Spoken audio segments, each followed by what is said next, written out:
Wake up, dear. Hey, you! You're finally awake! We need to have a serious talk. Yes, of course, I tied you to the bed. How else am I going to make sure that we have this conversation? Listen, dear, do you remember when we had a talk after you came home from work that day? Yeah, the first week you brought me home. I came to greet you at the door like I always do. Then I stopped because I noticed a scent different than usual. The scent of a woman. I was so upset that it took me a minute to calm down. But eventually I did calm down because you explained it to me. In your job, you're going to mingle with other human women, some closer than others. And since your job is how we pay the bills and the treats for me, I said I was okay with it, as long as you maintained a professional distance.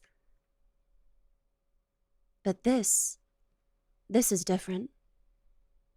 Here, this is your jacket. Care to guess why I'm upset? Isn't it obvious?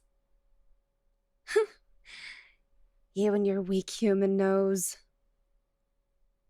I smell the scent of another cat girl. Now, I know for a fact that your job doesn't have any cat girls working there, so you can't say it's from work. So, who is she? Why are you seeing another cat girl behind my back? Did one of those strays approach you, offering you a session of head pats for some catnip? Or are you just cheating on me with another cat girl? Okay, I'm listening. You don't need to be untied for me to listen. I hear you loud and clear. Yes, I remember you saying you were coming home late from work because you're going to help a friend with their computer, right? Okay. But how does this explain the scent and the cat hair? Let me get this straight.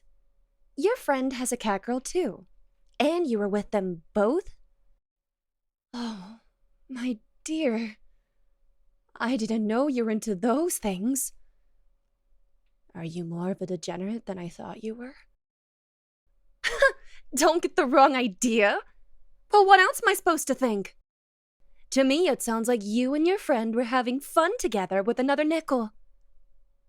Okay, finish your story, but avoid going into too much detail. So, his cat girl made dinner for both of you as a thank you for helping them. So you stayed for dinner with them. Then after you were done, he started head-patting her as a way of saying thanks. So afterwards, she approached you, and you head-patted her too? My dear, how dare you? Do you just go petting whatever cat girl approaches you? I would never let anyone else pet me but you. I'm not as friendly as some girls are. And besides, that doesn't explain the strong scent and hair on your jacket. Sounds to me like you were petting more than just her head. Oh, you left your jacket on the sofa, and she fell asleep on top of it. Is this really true, my dear? You aren't cheating on me with another cat girl, right? Good. I believe you.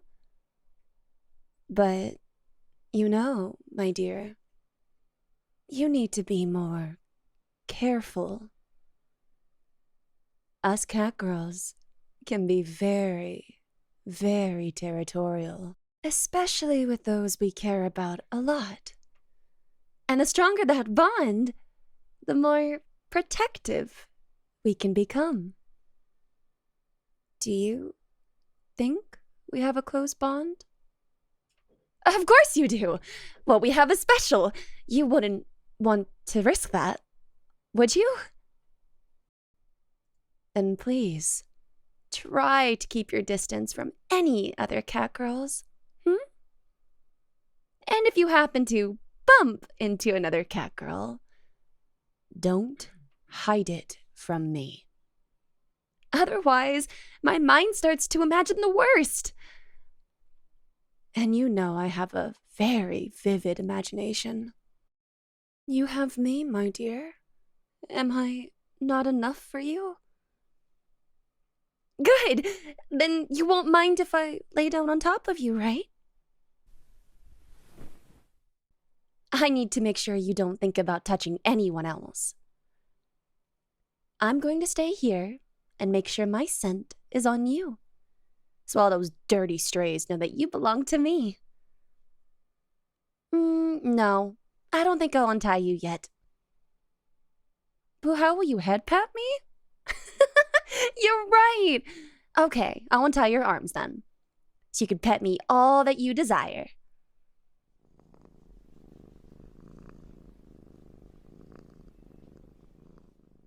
Thank you, my dear. Always remember that I am yours, and you are mine. Only mine.